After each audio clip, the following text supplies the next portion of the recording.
Hello, ladies and gentlemen, and welcome to Life Story number 2. This is Pacheco Pass story. I normally work in Fresno, but I got a job offer up in the Monterey area to work at a motel. So I packed up everything. I moved up there. I was up there for 5 months, and I took a job for motel as a manager of the motel. That was supposed to be my job: bookkeeping, everything, run the motel. So as soon as the owners found out that I can do things that normal people can't, like fix things, build things, rewire things. As soon as they found out I could do that stuff, they decided to start working me to death. So they would have me go to one motel. I would have to, by myself, paint the whole outside of the motel. There was a time that there was an electrical problem with some of the lightings at one of their other motels, and I had to go and fix it. It took me 10 minutes to fix it. It was an easy fix. They had the ballast wired backwards. It was a simple fix. Once I rewired it, the lights worked, and the next thing I know, they've got me fixing all of their electrical wiring in all the motels, the plumbing, the heating. I only had one day off, and even my day off wasn't a day off because I was on call, and if they had called me, I had to stop whatever I was doing and go back to whatever they wanted me to do. And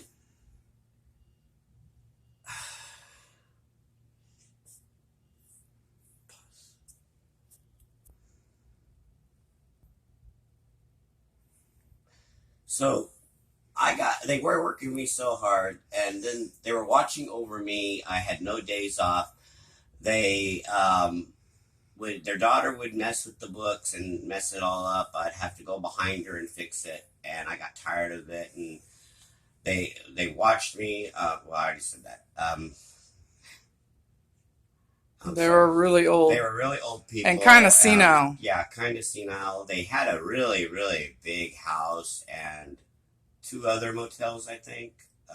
Yeah, two other.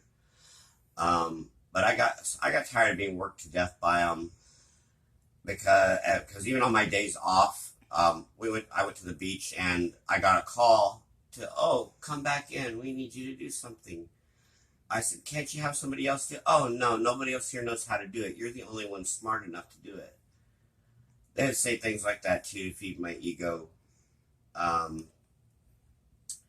So I got tired of it, and I decided I was going to head back to Fresno.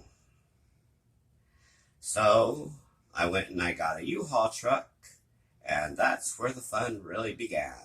It was the biggest U-Haul trucks that they It had. was their 24-footer, and I had that thing so packed because I had so much stuff, and Because your home, mom had died, yeah, so you my had a mom lot had of died, your so I stuff. had a lot of her stuff, and so I packed it all in this big giant U-Haul truck and decided to head to Fresno, and the only route to Fresno from where I was Pacheco Pass. And so here I am driving down Pacheco Pass. It's a 70-inch grade, which is very steep. And steep grades like that, I always put it down at a low gear. It's a force of habit. It's something my dad taught me when I was a kid. So I'm sitting here and I'm in first gear, and I'm wondering why the truck is still gaining speed. It's getting faster and faster. We hit 90 miles an hour on the speedometer, and it's still gaining speed. And I was sitting here and I'm looking down to make sure I did have it in first. It was in first, all right. And so I started slamming on the brake, and oh my God, nothing. I couldn't feel the brake at all. I had nothing. No pressure, no screech. I mean, there was literally nothing.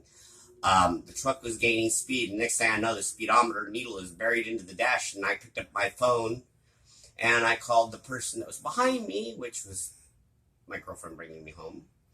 And I was in my car. she was in our car, and on our way home, I called her up. And what did I say on the phone when I got a hold of you?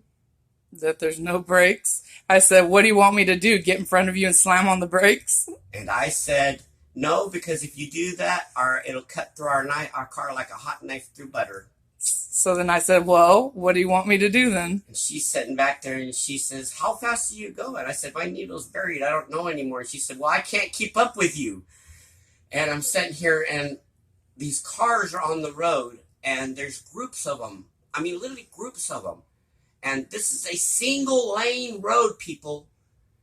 It's got, on double side, but it's got single lanes. One way coming this way, one way going that way. And I'm sitting here making my calls On a mountain. on a 70-inch grade, going over 90 miles an hour, straight down a hill, zooming in and out of traffic, trying to avoid hitting these people while honking my horn, trying to get somebody to call the police to notify them there's a runaway truck. I'm sitting there still flying down. I see all these cars flying by me like they're like a blur. I'm sitting here, I'm going like this. I'm going like this. I'm going like this. And my truck was going in and out. I could feel the truck. Sometimes I could feel that it was literally on two tires. Literally driving on two tires. That's how hard I had to turn to avoid some collisions on that freeway. It was really that bad. So I'm sitting here zooming in and out of traffic. And my heart is pounding and my palms are sweating. And by this time, I was starting to get vertigo from all the quick driving I had to do and all the quick thinking on second thought thinking. My mind was so overloaded that I was stressed out from the driving that finally, after I don't know how many minutes, because I was scared to death, so I didn't really pay attention at the time. When I got to the bottom, I finally got on a level surface where it was enough for the brakes to work enough for you to slow down. Yeah, it was enough for me to stop the truck. Finally, when I stopped the truck, I get out, my hands are shaking, I collapsed to the ground because it was so bad. My handprints, according to the driver, there were marks, and according to the company, there were marks in the steering wheel where I had held onto it so tight during those turns that my handprints were literally permanently marked into the steering wheel, they said. So then we call U-Haul. And they tell me, we can bring you out a new truck, but you'll have to unload the one you've got. And I said, well, after going through all this trouble of coming down Pacheco Pass and nearly dying, I will take the truck home, since it's a straightaway, and unload it, and then I will bring it to you guys in the morning. So I take the truck home, I unload it, I take it back to U-Haul. Come to find out, U-Haul didn't believe me. So they take the truck around back. They have their mechanic pull off the tires. He comes back and he says, sir, I owe you an apology. I said, excuse me? He says, yeah. He says, there's no brakes on the truck. None. Not even the metal plates. I guess they were in such a hurry to get this truck back on the road that when they put it back out there, they put it back out there with no brakes. So people were driving it with no brakes and didn't even know it until I got a hold of it. So they gave me a free rental. Yeah, that's all they did was give us a free rental car. Yeah, that's it. And that is the Pacheco Pass story, and it haunts me today. I still have nightmares from that story, from that it's PTSD.